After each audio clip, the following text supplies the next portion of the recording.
Hi friends, welcome back to my channel. இன்றைக்கி வந்து காய்கறியெல்லாம் போட்டு இறால் குழம்பு ரொம்ப டேஸ்ட்டாக எப்படி வைக்கிறத நான் சொல்ல போகிறேன்.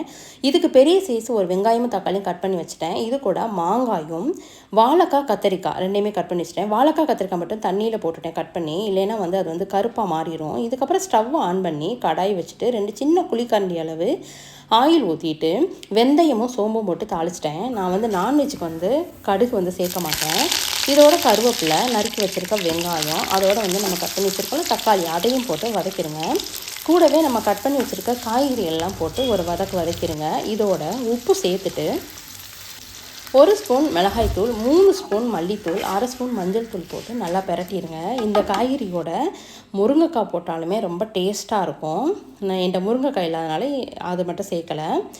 இப்போ வந்து இதோட தண்ணி ஊற்றிட்டு மூடி வச்சுருங்க. ஒரு 5 மினிட்ஸ்க்குள்ளேயே வந்து நல்லா வெந்துடும்.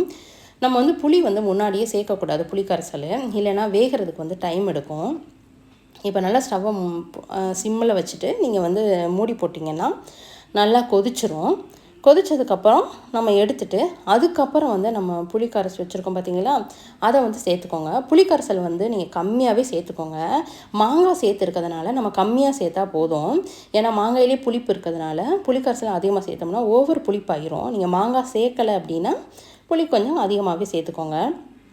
இப்போ ஒரு கலரிட்டு மறுபடியும் மூடி போட்டு மூடி வச்சுருங்க.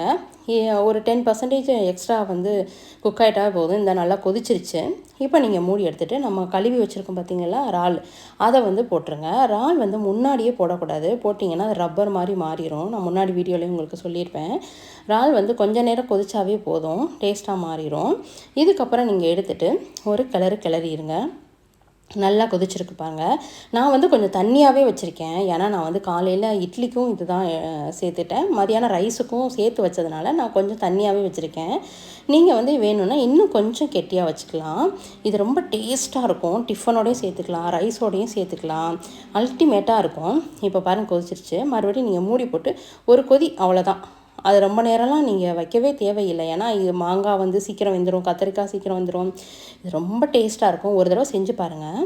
இது வரைக்கும் நம்ம சேனலை சப்ஸ்கிரைப் பண்ணாதவங்க சப்ஸ்கிரைப் பண்ணி சப்போர்ட் பண்ணுங்கள் ஃப்ரெண்ட்ஸ். இந்த டிஷ் எப்படி இருக்குன்னு செஞ்சு பார்த்துட்டு எனக்கு கமெண்ட் பண்ணுங்கள் ஃப்ரெண்ட்ஸ். தேங்க்யூ.